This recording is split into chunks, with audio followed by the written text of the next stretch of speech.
Hello everyone, welcome to another episode of TCG Talk, back today with another video. And in today's video, I'm going to be giving you an update to my Katsu list. Kind of talk about some unique things I put in the list that I think make it equally or as good or better than the current like straight bonds list. I think there's some new things that people can try with Katsu, especially if you've been playing what you feel like is the same list for a while.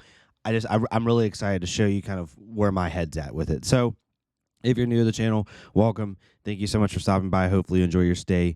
Check out my other content. I do a lot of Alpha Clash and Flesh and Blood content. If you're a long-standing supporter, thank you so much as always. Feel free to check out the Discord down below, and feel free to check out the channel membership as well.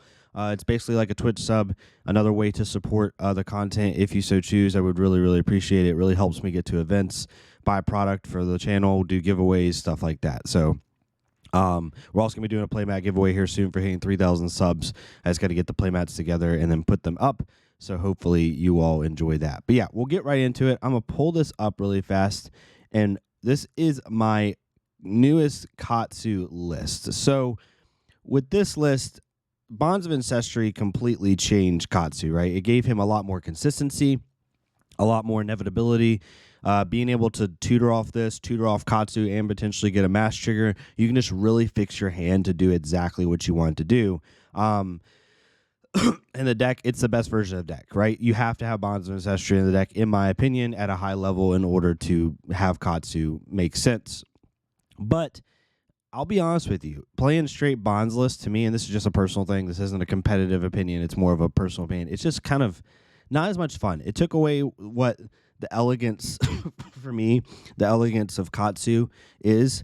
For me, Katsu is like the ultimate finesse hero, right? It's basically tricking your opponent into doing something they shouldn't be doing and then punishing them later, right? For example, like old school Katsu, like leading off with a head jab and telling my opponent, like, what am I going to do? Am I going to go into open the center? Do I actually have a surging strike in hand? And I want to discard a 0 to go get whelming and then go into surging, and you just didn't even know what happened, right? Like there's so much finesse to the hero to really make opponents make a mistake. And with Bonds of Ancestry, even though the line is by far more consistent and powerful, it does have some level of like familiarity with the opponent. Like sometimes when you hit the natty line, you hit the natty line. Like if you have surging descendant bonds in hand, it doesn't really matter what they do, right? Unless they're a disruption based hero. But there are certain times where, especially late game, because Katsu is different with other heroes where you shuffle the deck a lot, right? So pitch stacking, not really a thing. You can keep threats in deck, but really it's really hard to like say, okay, I'm playing against a slab dash, I'm gonna pitch away a surging into a whelming into a blue and be able to like really go off at the end. It's really hard to do that. So anyway, what I wanted to do is I wanted to see what elements of old school Katsu I could implement that wouldn't hurt the power level of the deck, but would allow me to use that finesse again, because I feel like I lost it when it came to the new Bonds of Ancestry lines. Also, I'm sorry I'm coughing. I had the flu, and literally this cough has now been here for 2 weeks, even though I'm completely better. So I started looking at other lines of what I could do, and I'm going to show you an example of a line top down here in a second of what I mean. Before we actually get in the list, I'm going to change things up. I'm going to show you what I mean about the finesse angle of Katsu and what you can do with certain play lines to really basically trick your opponent. Now, this is a really nice line to have, right? You have a Rise and Knee Thrust and Arsenal, right? And then you have a blue in hand, doesn't matter what it is, Whelming Gust Wave, Surging Strike, Leg Tap, right? So you already have part of your natty combo line, but you also have another part of a natty combo line here together. And what this allows you to do is really punish your opponent for making a wrong decision, right? Because normally, if I play this hand out like this, right, I want to keep 2 resources for Surging Strike. Some people would allow me to pitch and then play leg tap, chain link 1. So some people are like, okay, do I block this? Do I not block this? Right? If your opponent doesn't block it, nothing really happens, right? You just play out the natty combo line. Then you go into Rise and Knee Thrust. They probably will block Rise and Knee Thrust because it's chain link 2. Or they might not block Rise and Knee Thrust, whatever the case may be. Now you've dealt 9 damage, still have 2 resources floating. They don't know that surging and the whelming is coming up, right? So then you play something like Surging Strike for 5. No resources floating. Let's just say they block the Rising Ethos. Well, now they're going to let this hit. Now I'm going to hit with Whelming Gust Wave for 4 on hit, draw a card. Right? Now it's, are you going to give me an Arsenal? Am I going to be able to threaten Mask? Whatever the case may be. The reason this line is very annoying for an opponent is there is no right decision ever. Because if they block leg tap at the start of the turn, then let's say they block it. Let's say best case scenario, they have a D-React in hand, and they block it with a D-React. Well, then you say, okay, Rising Ethos for 5. They're probably going to let that hit because they don't have a choice. So that's 5 free damage right there after getting rid of a D-React. Then you play Surging Strike. Now they're like, okay, do I block this because that's the second chain link? Let's say they do block it with 2 cards. And let's say even a better scenario, they did a D-React from Arsenal. Then they block with 2 cards in hand. Then you play Whelming Gust Wave for 4 on hit, draw a card. Now they have this turn they have given you 3 cards from hand, still been dealt 5 damage. Now they only have 2 cards left in hand. You're threatening draw a card. They're probably going to let it hit, and you're going to get an Arsenal, or they're going to give you their whole hand or a piece of equipment. It's just a really cool way. When you use one combo line to go into a more powerful combo line, that's the finesse I miss about Katsu. Let's even take the Rising Ethos out of the equation, right?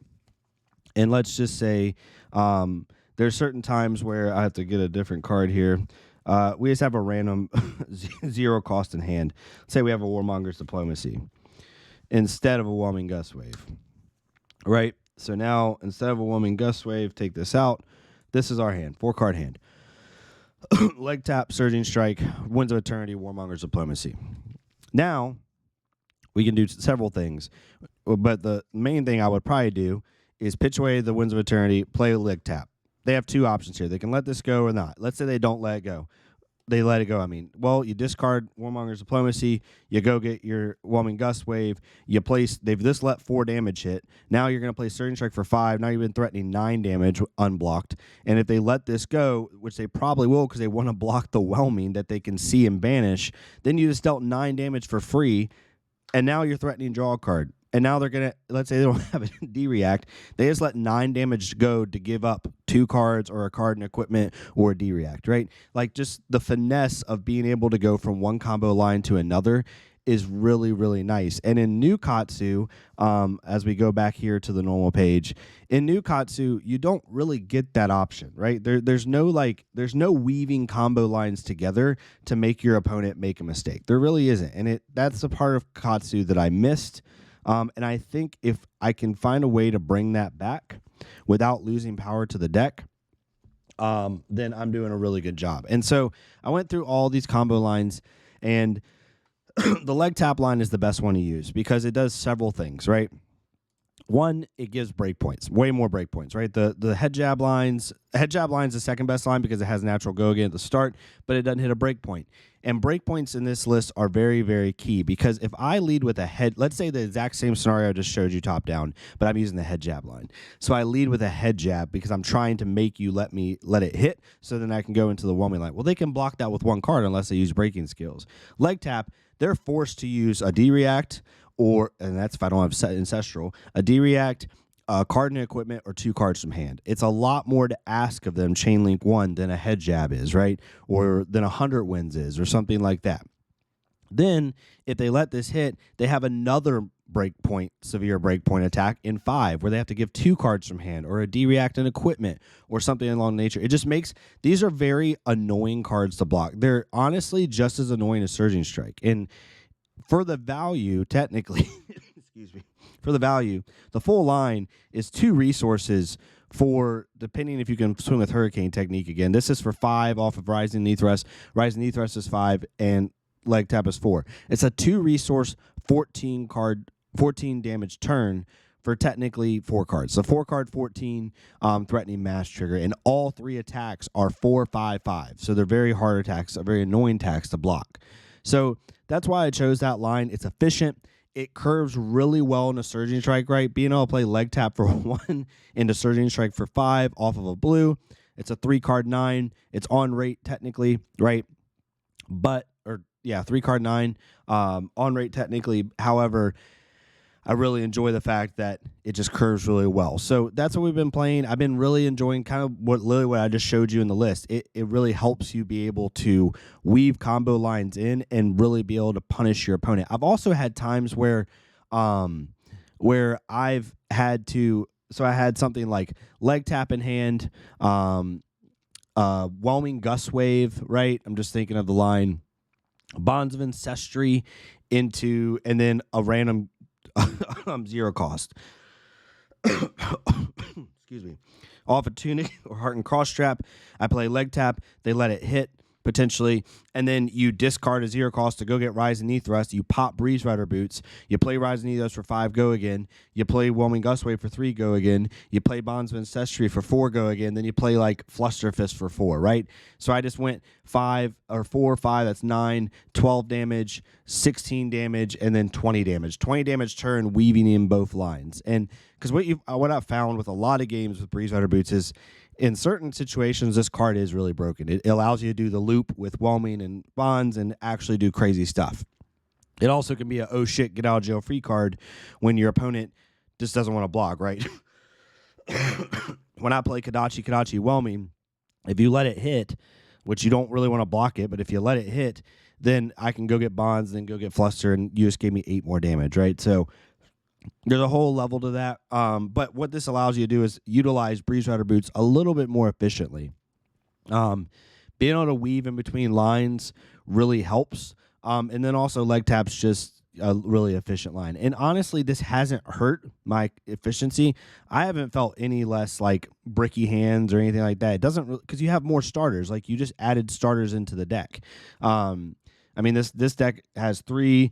I count the Sand Gust Wave as a starter. 3, 6, 7, 10, 13, 14, 15, 16, 17, 18, 19 starters in the deck. So a lot of consistency with like having a combo line to threaten. So let me know what you think. I'm not going to lie. If I was going to a big tournament, I would take this list. And it's not because I think it's better or worse. I think it's on par. But I think if you play this list correctly, and I mean that with no like condescendingness, if you play this list correctly, you're really able to really change what your opponent has to think about. Because the bonds list, it's kind of like the only real decision point is they look through your graveyard, look at your resources flowing, and then decide like, okay, do they have the natty combo line or not? And then they decide if they want to block it. But this list still gives that question, right? But it also gives other questions with the leg tap line. The last thing I want to go over that I really enjoy about this is the late game of this deck is a lot better, because these breakpoint attacks really help. The one problem that Bonds of Ancestry Katsu has is if you really like just blow everything out of your deck early game, like let's say you draw into the natty line like 2 or 3 times in the first 5 turns, you're probably in a pretty good spot. But if your opponent blocks super, super well, you might only have them in the mid 20s of life, low 20s of life, and now all of a sudden half your deck's gone, including a lot of your power cards, right? Like maybe you've used 2 Surging Strikes, 2 Bonds of Ancestries, a Descendant, a Whelming, right? Like you're starting to really thin your deck out, but not in a good way. And then late game, if they block really well, in the other bonds list, you don't have a lot of breakpoint attacks, right? So it really hurts. But these leg tap lines and Rise and Knee Thrust lines, even like after I've used my leg taps, playing Rise and Knee Thrust, they let it hit, and then going and getting my Hurricane technique for 5 go again, it just really allows you to, and then the Soul Beat Strikes really allows you to finish your opponent off when they're really low life. So I've been enjoying it. My sideboard's pretty simple, nothing crazy. I think in this meta, I don't have a sideboard guide right now, and until the Heavy Hitters meta comes out, I'm just not going to do it. But I do think this is going to be one of the most balanced metas we've had. And I think teching into something like, you might be able to tech into one matchup, but trying to build your sideboard to tech into a bunch of different things isn't going to be efficient.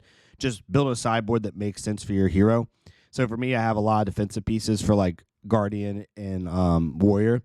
I have Tunic for the long matchups, and then Command and Conquer, right, obviously, for like Azalea, stuff like that, and then Warmongers is in here as well. So I'm enjoying the list. I think it's really, really good. I think it presents the, and what, in my opinion, is one of the fundamental power mechanics of Katsu, which is like weaving in between lines and feinting lines and really kind of mind tricking your opponent, or at least giving them more to think about to where they're in a lose-lose situation. So definitely let me know what your thoughts are. Definitely try the list. When you play the list, think about it in that nature. Think about, okay, like how can I basically like weave my line to kind of show my opponent something that maybe, isn't what I'm really doing, or maybe, it's not always that complicated, but if you, when the opportunity presents itself, figure out a way to do that. Hopefully you enjoyed this content. Hopefully you like this. I'm trying to give you Katsu content. We're kind of in a lull right now, right? Competitively, we really are. We have the spoilers coming out next week, so we'll be doing some spoiler reviews for that. That's going to be really fun. I'll be in Virginia traveling during that time, so definitely will have my laptop so I can do some like remote videos. But thank y'all so much for everything. I really appreciate all the support so far. It's been really fun here on the channel. Been really loving everything we've been doing.